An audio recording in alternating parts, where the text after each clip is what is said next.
नमस्कार बच्चों, स्वागत है आपका हमारे YouTube चैनल में। तो आज की इस वीडियो में हम करेंगे स्टैंडर्ड 8th का मिसलेनियस एक्सरसाइज नंबर 2। तो देखिए यहाँ पर क्वेश्चन नंबर 1 क्या है, questions and their alternative answers are given below, choose the correct alternative answer.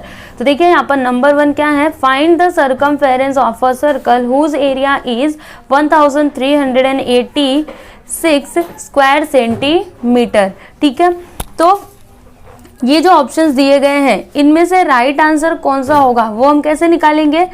इसके लिए हमें जो सर्कल है ना उसका सर्कमफेरेंस फाइंड आउट करना होगा। तो फॉर्मूला क्या होता है सर्कमफेरेंस का, देखिए यहाँ पर सर्कमफेरेंस ऑफ अ सर्कल, इसका फॉर्मूला क्या होता है, 7th स्टैंडर्ड में हमने पढ़ा था, 2πr होता है। ठीक है, तो हमारे पास एरिया है, इसकी हेल्प से हम क्या करेंगे, आर का वैल्यू निकालेंगे, क्योंकि हमारे पास तो आर है ही नहीं, तो फिर हम सर्कमफेरेंस कैसे बता सकते हैं, है ना। तो यहाँ पर हम लिखते हैं area of a circle is equal to, कितना दिया है देखिए यहाँ पर 1386। अभी फॉर्मूला क्या होता है एरिया ऑफ अ सर्कल का, πr² होता है 1386, फिर पाई का वैल्यू क्या होता है 22/7 into r² is equal to 1386। अभी हम क्या करते हैं, 7 को उस साइड ले लेते हैं तो ये मल्टीप्लाई में हो जाएगा और 22 डिवाइड में हो जाएगा। तो यहाँ पर r² is equal to 1386 into 7/22। अभी देखिए 11 2 ज़ा 22, 11 1 ज़ा 11, इसमें से कितना बचेगा 2 बचेगा, यहाँ पर हो गया 28। ठीक है, 11 2 ज़ा 22, कितना बचा इसमें से 6 बचा, 11 6 ज़ा क्या हो जाएगा 66। अब यहाँ पर क्या आया है 126 इंटू 7/2, फिर 2 1 ज़ा 2, 2 6 ज़ा 12, 2 3 ज़ा 6, मतलब 63 इंटू 7, मल्टीप्लाई करिए क्या आएगा यहाँ पर 1, फिर 441। तो यहाँ पर क्या आ जाएगा, r is equal to root 441, और जब हम इसको रूट से बाहर निकालेंगे तो यहाँ पर क्या आ जाएगा 21 सेंटीमीटर। तो देखिए हमारे पास r आ गया। अब हम सर्कमफेरेंस निकाल सकते हैं, तो सर्कमफेरेंस इज इक्वल टू क्या हो जाएगा, फॉर्मूला क्या होता है 2πr होता है। ठीक है, तो 2 इंटू पाई का वैल्यू क्या होता है 22/7, r कितना आया है 21। अभी 7 7 7 3 ज़ा 21, अभी तीनों को मल्टीप्लाई कर दीजिए, क्या आएगा 3 2 ज़ा 6 इंटू 22, मल्टीप्लाई करेंगे तो c इज इक्वल टू, देखिए क्या आया सर्कमफेरेंस यहाँ पर 132 सेंटीमीटर। तो इसका मतलब क्या हुआ, कौन सा ऑप्शन राइट है, ऑप्शन बी। ठीक है, अब हम देखते हैं सब क्वेश्चन 2। अब देखिए इसमें सब क्वेश्चन 2 क्या है, the side of a cube is 4 metre, if it is double how many times will be the volume of the new cube as compared with the original cube.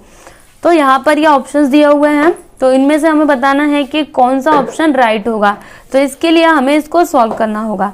तो देखिए यहाँ पर साइड ऑफ अ क्यूब कितना है 4 metre है, यहाँ पर हम लिखते हैं side of a cube is equal to कितना है 4 मीटर है।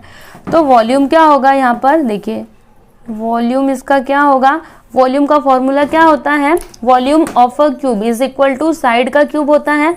तो यहाँ पर देखिए साइड कितना है 4 है, तो 4 का क्यूब करिए क्या आएगा 64 क्यूब मीटर। ठीक है, यहाँ पर क्या आएगा क्यूब मीटर। उसके बाद देखिए यहाँ पर आगे क्या बोल रहा है, if it is double how many times will be the volume of the new cube.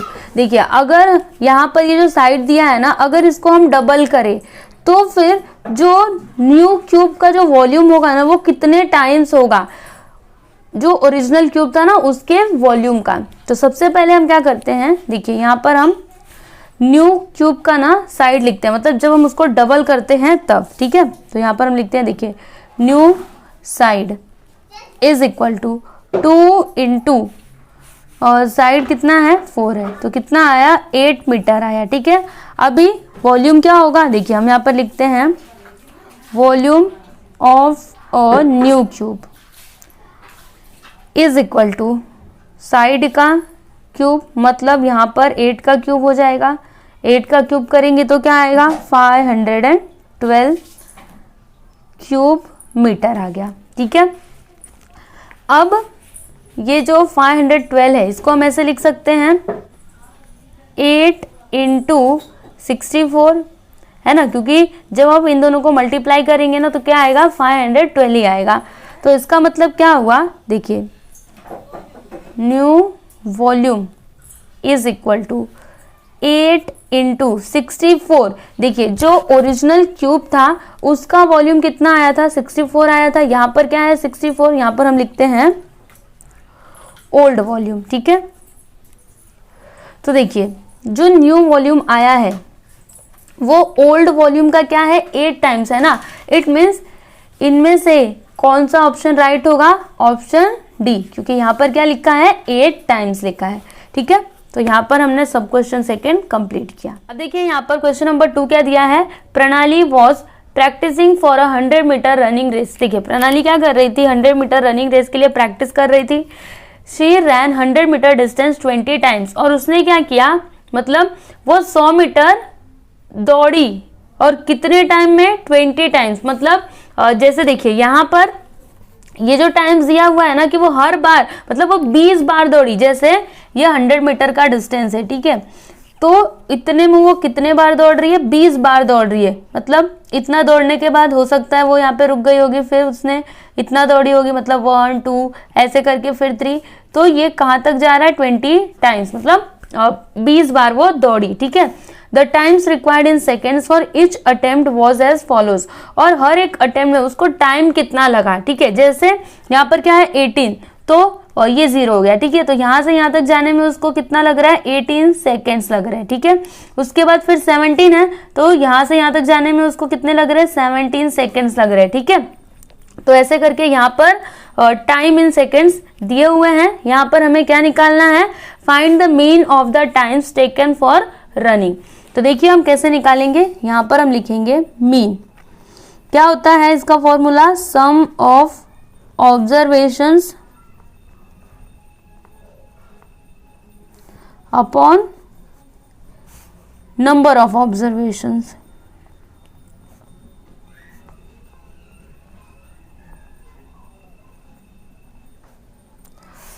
तो सम ऑफ ऑब्जर्वेशंस मतलब यहाँ पर ये जो टाइम दिए हैं ना सेकेंड्स में, इन सभी को हम लिखेंगे, सबको हमें प्लस करना है। तो सबको लिख लीजिएगा आप लाइन से, 18 17 फिर 17 प्लस,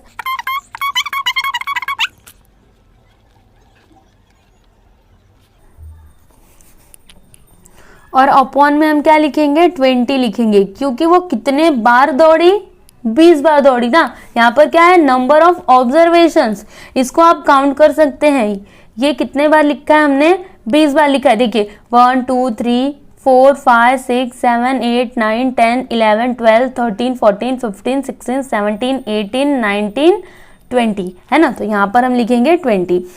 अभी आप इन सभी को प्लस करिए, क्या आएगा 340 अपॉन 20, डिवाइड करिए, यहाँ पर हम साइड में करते हैं 314 और यहाँ पर 20, तो 20 वंजा क्या हो जाएगा 20, माइनस करिए यहाँ पर 1 यहाँ पर 1, फिर हमने 4 को लिखा, उसके बाद 25 जा 100, माइनस करेंगे तो 410, फिर पॉइंट लगाया हमने 0 बढ़ाया, अभी 27 जा 140 आ गया है ना। तो यहाँ पर क्या आया 15.7 सेकेंड्स। तो हम यहाँ पर लिख देते हैं mean is equal to 15.7 seconds. ठीक है, तो देखिए यहाँ पर हमने क्वेश्चन नंबर 2 कंप्लीट किया।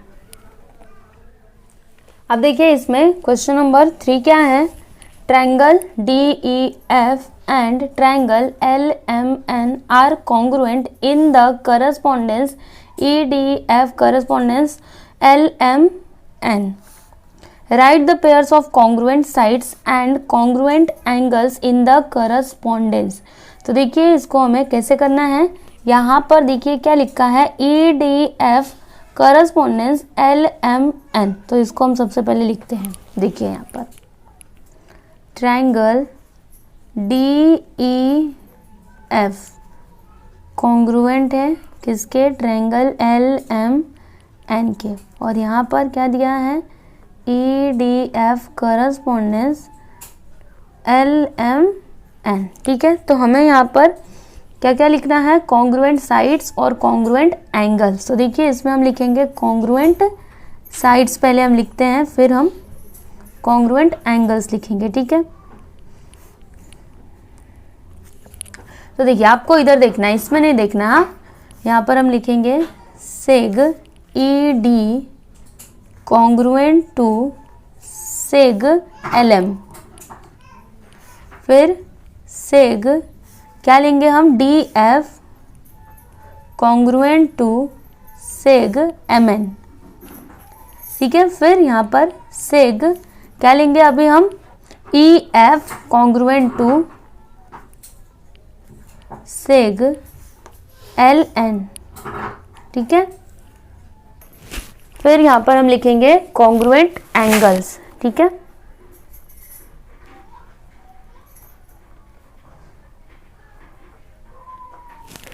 तो यहाँ पर देखिए angle EDF congruent to angle LMN, फिर उसके बाद यहाँ पर हम लिखते हैं angle DFE congruent to angle, क्या लिखा था हमने यहाँ पर, DFE, तो हम यहाँ पर लिखेंगे MNL। फिर उसके बाद यहाँ पर एंगल, कौन सा एंगल बाकी है अभी, E बाकी है। ठीक है, तो इसको हम कैसे लेंगे, FED congruent to angle NLM। ठीक है, तो देखिए यहाँ पर हमने क्वेश्चन नंबर 3 कंप्लीट किया। अब देखिए यहाँ पर question number 4, the cost of a machine is ₹2,50,000, it depreciates at the rate of 4% per annum, find the cost of the machine after 3 years।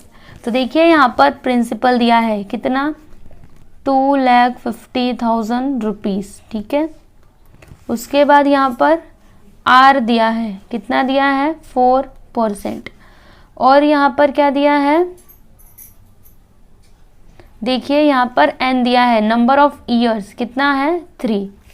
हमें यहाँ पर क्या निकालना है, अमाउंट निकालना है, हमें यहाँ पर A फाइंड करना है। ठीक है, तो फॉर्मूला क्या होता है, A is equal to P, फिर ब्रैकेट में 1 + R/100 रेज टू N, यही है ना फॉर्मूला। तो अब देखिए यहाँ पर P कितना है, 2,50,000, तो हमने यहाँ पर 2,50,000 लिख दिया। ठीक है, अब यहाँ पर आ गया माइनस। देखिए हमने यहाँ पर माइनस क्यों लिखा, क्योंकि यहाँ पर क्या है, डेप्रिसिएशन है ना, और जब डेप्रिसिएशन रहता है तब हम यहाँ पर माइनस लगाते हैं। ठीक है, अभी R कितना है, 4 है, 4/100 हमने लिख दिया। N कितना लिखा है हमने, 3, ये देखिए यहाँ पर। ठीक है, अब 2,50,000 और यहाँ पर 100 × 100 - 4/100 रेज टू 3, तो यहाँ पर क्या आएगा, 2,50,000, फिर यहाँ पर 100 - 4 करिए, 96/100 रेज टू 3, तो इसको हम ऐसे लिख सकते हैं, देखिए 2,50,000 इंटू 96/100 इंटू 96/100 इंटू 96/100। ठीक है, अब 0 से 0 कट गया, ये 0 से ये वाला 0 कट गया, फिर यहाँ पर देखिए ये 0 कट गया और इस 0 से ये वाला 0 कट गया, मतलब यहाँ पर क्या बचा है, 25 इंटू 96 इंटू 96 इंटू 96/100 बचा है। ठीक है, तो अब देखिए 25 × 1 = 25 और 25 4 से क्या हो जाएगा, 100 हो जाएगा। अभी देखिए 4 × 1 = 4, 4 × 2 = 8, इसमें से क्या बचेगा, 1 बचेगा, 4 4 सा हो जाएगा यहाँ पर 16, मतलब यहाँ पर क्या आया, 24 इंटू 96 इंटू 96। अभी इन तीनों को आप मल्टीप्लाई करिए, बताइए क्या आता है। तो देखिए मल्टीप्लाई करने पर आता है 221,184, मतलब 2,21,184। ठीक है, तो हम यहाँ पर लास्ट में इसका आंसर लिख देंगे, therefore amount after 3 years is equal to ₹2,21,184। ठीक है, देखिए यहाँ पर इसका पूरा सॉल्यूशन। अब देखिए यहाँ पर क्वेश्चन नंबर 5 क्या दिया है, in quadrilateral A B C D side A B parallel to side D C. देखिए हमने ये क्वाड्रिलेटरल ड्रॉ कर लिया है ए बी सी डी, जिसमें साइड ए बी पैरेलल है किसके, साइड डी सी के, और सेग ए ई परपेंडिकुलर है किस पर, सेग डी सी पर। If length of A B, देखिए यहाँ पर ए बी का लेंथ कितना है, 9 सेंटीमीटर है, हमने लिख लिया। फिर length of A is equal to 10 centimetre, ये भी हमने लिख लिया है। ठीक है, उसके बाद क्या दिया है, area of quadrilateral A B C D is equal to 115 square centimetre, find length of D C. मतलब ये जो डी सी है ना, इसका लेंथ हमें फाइंड आउट करना है। तो सबसे पहले जो दिया है उसको हम लिख लेते हैं। ठीक है, तो यहाँ पर लेंथ ऑफ ए बी कितना दिया है, 9 सेंटीमीटर। फिर उसके बाद लेंथ ऑफ ए ई कितना दिया है, 10 सेंटीमीटर, ये हमने लिख लिया। ठीक है, और फिर यहाँ पर आगे क्या बोल रहा है कि side A B parallel to side D C. यहाँ पर हम लिखते हैं side A B parallel to side D C. तो देखिएगा यहाँ पर इस क्वाड्रिलेटरल में अपोजिट साइड्स का बस एक ही पेयर क्या है, पैरेलल है। और जब किसी भी क्वाड्रिलेटरल में अपोजिट साइड्स का बस एक ही पेयर पैरेलल होता है तो फिर वो क्वाड्रिलेटरल क्या होता है, ट्रेपेजियम होता है। तो हम यहाँ पर लिखेंगे so quadrilateral A B C D is a trapezium. ठीक है, अब यहाँ पर हम लिखते हैं एरिया ऑफ ट्रेपेजियम, इसका फॉर्मूला क्या होता है, is equal to 1/2 into sum of lengths of parallel sides into height.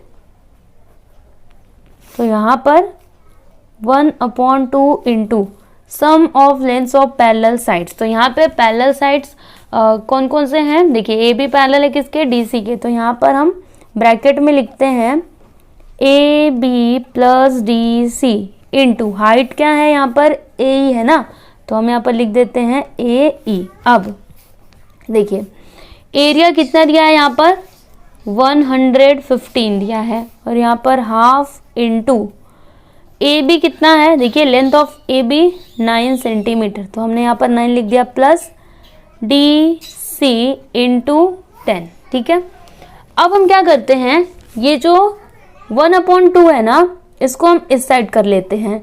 तो यहाँ पर क्या हो जाएगा, 115 into 2/1 is equal to 9 plus D C into 10। अब ये 10 क्या है, इंटू में है, जब इस साइड आएगा तो डिवाइड में हो जाएगा। तो यहाँ पर 115 into 2/10 is equal to 9 plus D C. ठीक है, अब देखिए 5 2 ज़ा 10 और 5 2 ज़ा 10, इसमें से 1 बचा, 5 3 ज़ा 15, फिर 2 से 2 कट गया, यहाँ पर क्या बचा 23 is equal to 9 plus D C. ठीक है, अब 23 minus 9 is equal to D C. हमने क्या किया, इस 9 को इस साइड ले लिया, अभी माइनस करिए, यहाँ पर क्या आएगा 14। तो यहाँ पर हम लास्ट में लिख देंगे therefore length of D C is equal to 14 centimetre. तो देखिए यहाँ पर यही तो हमें फाइंड आउट करना था। तो देखिए इसका पूरा सॉल्यूशन।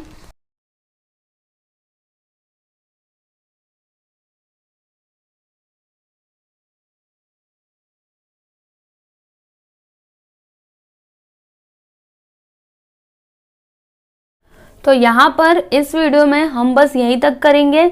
हमने क्वेश्चन नंबर 1, 2, 3, 4 और 5 सॉल्व किया।